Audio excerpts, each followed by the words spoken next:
Bismillahirrahmanirrahim. Assalamualaikum warahmatullahi wabarakatuh.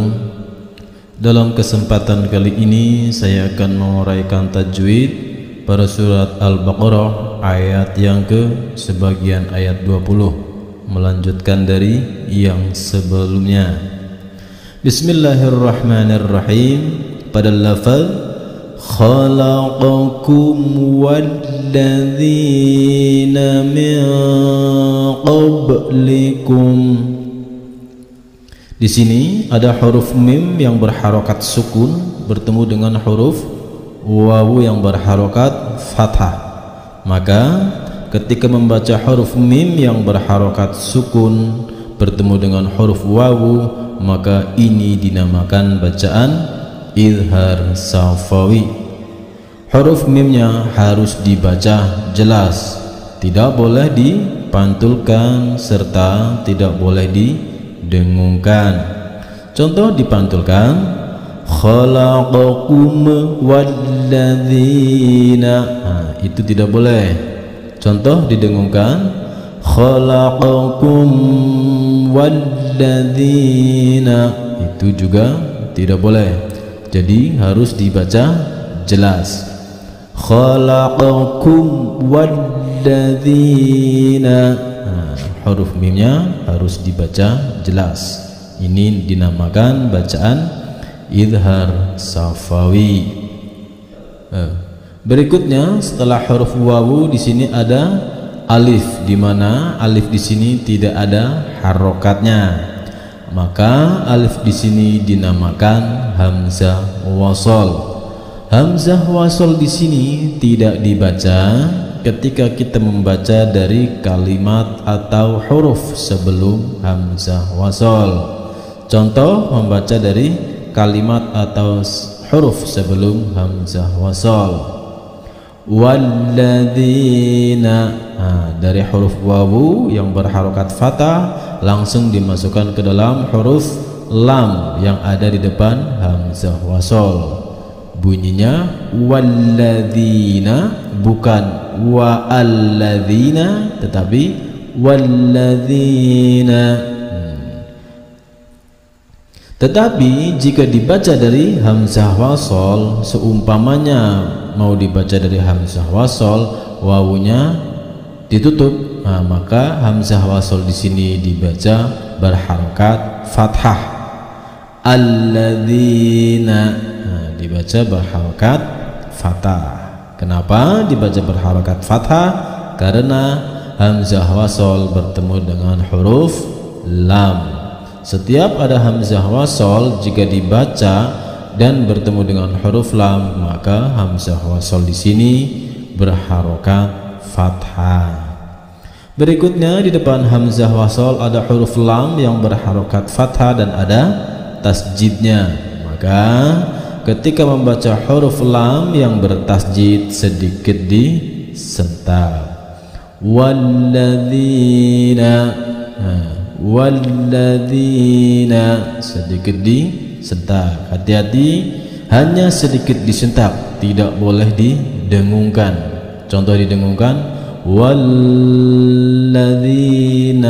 itu tidak boleh, hanya sedikit disentak. Walladzina.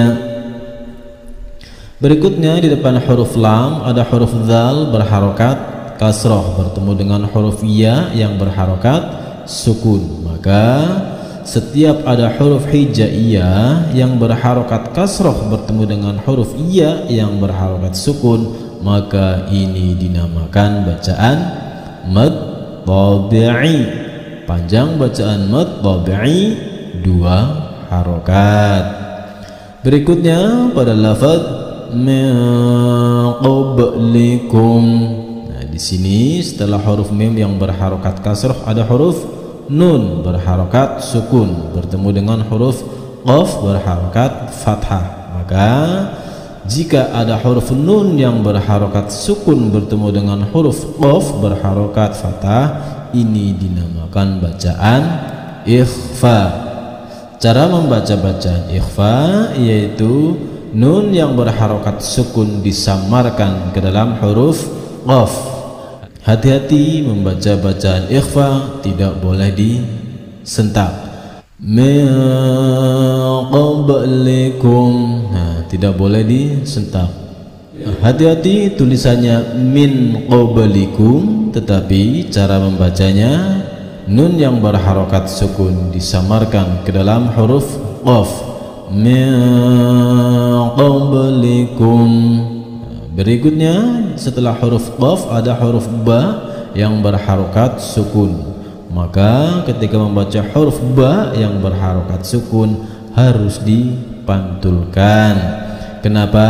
Karena huruf ba adalah salah satu huruf qalqalah. Maka jika huruf ba berharokat sukun harus dipantulkan. Min qablikum. Berikutnya sebelum huruf lam yang berharokat fathah sebelumnya ada huruf mim berharokat sukun. Maka jika huruf mim berharokat sukun bertemu dengan huruf lam harus dibaca jelas. Ini dinamakan bacaan idhar. Qablikum la'allakum. Di huruf mimnya tidak boleh dipantulkan serta tidak boleh didengungkan. Min qablikum la'allakum. Tidak boleh dipantulkan dan didengungkan, harus dibaca jelas.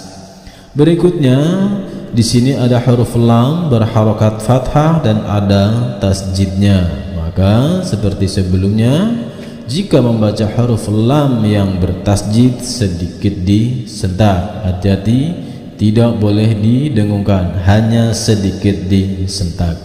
La'allakum, la'allakum, sedikit disentak. Berikutnya di depan huruf kaf berharokat dhamma ada huruf mim yang berharokat sukun bertemu dengan huruf ta yang berharokat fathah. Maka ini dibaca jelas. La'allakum tattaquna. Huruf mimnya harus dibaca jelas, tidak boleh dipantulkan dan tidak boleh didengungkan. Berikutnya setelah huruf ta yang pertama ada huruf ta yang kedua dan ada tasjidnya serta berharokat fathah. Maka ketika membaca huruf ta yang bertasjid sedikit disentak. Tattaquna, tattaquna, sedikit disentak. Berikutnya di sini ada huruf qaf berharokat dhamma bertemu dengan huruf wawu berharokat sukun. Di depan huruf wawu ada huruf nun berharokat fathah. Maka ketika kita membacanya berhenti di akhir ayat, nun yang tadinya berharokat fathah berubah menjadi berharokat sukun. Tattaqun. Hati-hati tulisannya tattaquna, tetapi ketika diwakafkan cara membacanya tattaqun. Di sini ada huruf qaf berharokat dhamma bertemu dengan huruf wawu berharokat sukun dan di depan wawu ada huruf nun berharokat sukun. Jika dihentikan maka ini termasuk bacaan mad aridis sukun. Panjang bacaan mad aridis sukun 2 sampai dengan 6 harokat. Tattaqun. Boleh. Demikianlah menguraikan tajwid pada surat Al-Baqarah pada sebagian ayat yang ke-21. Semoga bermanfaat. Wassalamualaikum warahmatullahi wabarakatuh.